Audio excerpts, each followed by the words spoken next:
Dia 25 de janeiro. Conversão de São Paulo.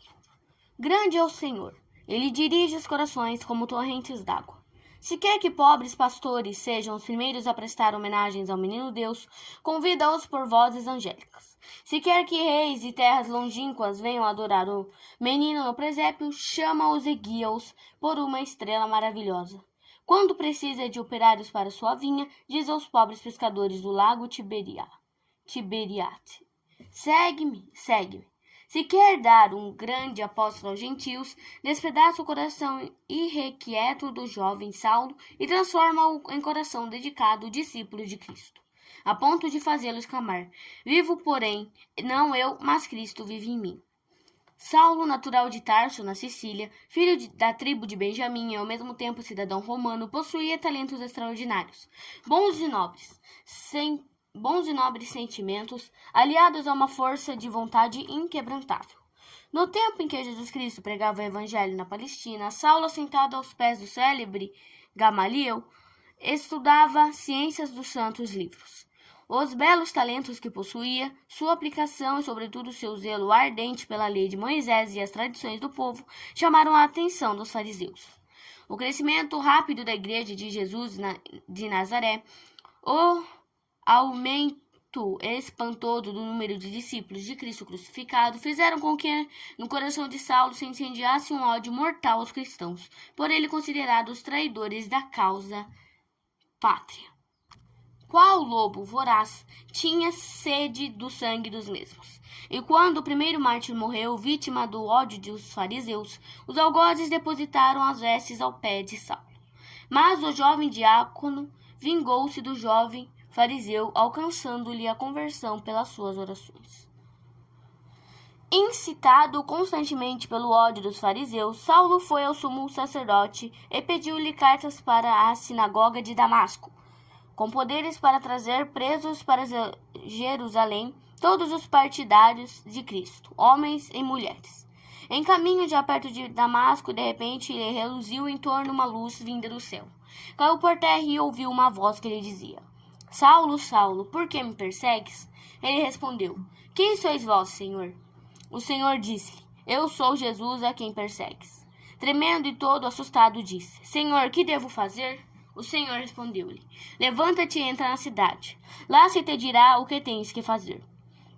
Os homens do séquito estavam mudos. Ouviam muito bem a voz, mas não viam pessoa alguma. Saulo levantou sobre os olhos, mas estava cego. Tomaram-no pela mão e levaram-no para Damasco. Passou 3 dias sem ver e não comeu nem bebeu. Havia em Damasco um discípulo chamado Ananias. O Senhor disse-lhe em visão: Levanta-te e vai à rua direita. Procura na casa de Judas um homem de Tarso chamado Saulo. Neste momento ele ora. E Saulo viu um homem chamado Ananias entrar e impor-lhe as mãos para que recobrasse a vista. Ananias respondeu: Senhor, tenho ouvido falar muito desse homem e do mal que fez aos santos em Jerusalém. Aqui mesmo ele traz plenos poderes dos príncipes e dos sacerdotes para meter em ferros todos os que invocam vosso nome. O Senhor, porém, disse: Vai, esse homem é um instrumento de minha escolha para levar o meu nome às nações e aos reis, assim como aos filhos de Israel. Vou ensinar-lhe quanto tem de sofrer por meu nome. Ananias foi. Chegado a casa, impôs as mãos a Saulo e disse-lhe: Paulo, meu irmão, o Senhor Jesus que te apareceu no caminho, manda-me para te restituir a vista e encher-te do Espírito Santo. No mesmo instante lhe caíram nos olhos como que escamas e pôde ver. Levantou-se e fez-se batizar. Paulo ficou alguns dias em Damasco com os discípulos e logo pregou nas sinagogas que Jesus é Filho de Deus. Os ouvintes ficaram admirados e diziam: Não era ele quem em Jerusalém queria matar a todos que invocam este nome? E não veio aqui com a determinação de levá-los amarrados aos príncipes dos sacerdotes?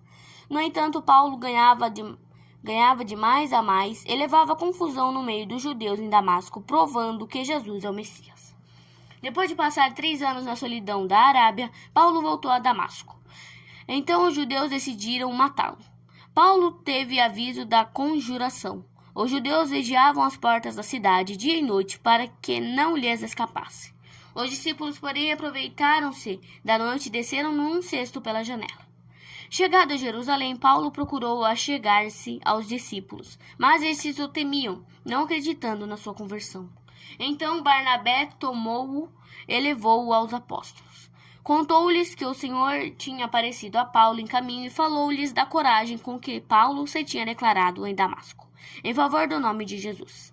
Desde então, Paulo ia e vinha com eles em Jerusalém e falava com toda liberdade no nome do Senhor. Paulo, dantes inimigo do nome de Cristo, tornou-se-lhe o maior defensor. Outrora recebia cartas com ordens para destruir as igrejas e aprisionar os cristãos. Depois, como apóstolo, escreveu muitas epístolas para a suma edificação dos fiéis, epístolas cheias de sabedoria do Espírito Santo. Conhecendo o mal que fizera, conhecendo a gravidade dos seus pecados, empenhou toda a energia na propaganda da doutrina e religião de Jesus Cristo. Reflexões. Conversões como a de São Paulo há poucas. De grande pecador que foi inimigo declarado de Cristo e de sua obra, por uma graça excepcional transformou-se em apóstolo da religião cristã. Como tal, trabalhou com uma dedicação admirável. Arrostou os maiores perigos e atrozes perseguições, das quais morreu vítima, selando com o sangue a sua amizade a Cristo e a fé em sua divina palavra. Essa conversão tão extraordinária põe em evidência a possibilidade da conversão do maior pecador. Ensina-nos que para os pecados mais graves há perdão e não se deve nunca desesperar da misericórdia divina que é infinita. É preciso, portanto, que a conversão dos pecadores seja sempre objeto das nossas súplicas, diante do trono de Deus. Como a oração, o sacrifício, o martírio de Santo Estevão alcançou para Saulo a conversão, assim a oração constante dos fiéis é um fator eminente na história da conversão dos pecadores. Os pecadores, por sua vez, aprendam da conversão de São Paulo, que assim como este grande apóstolo, depois de ter sido tocado pela divina graça, obedeceu incondicionalmente às ordens de Deus, apresentando-se ao sacerdote. Assim também eles devem abrir o coração à voz divina, romper os laços que os prendiam ao pecado e começar uma vida santa e agradável a Deus.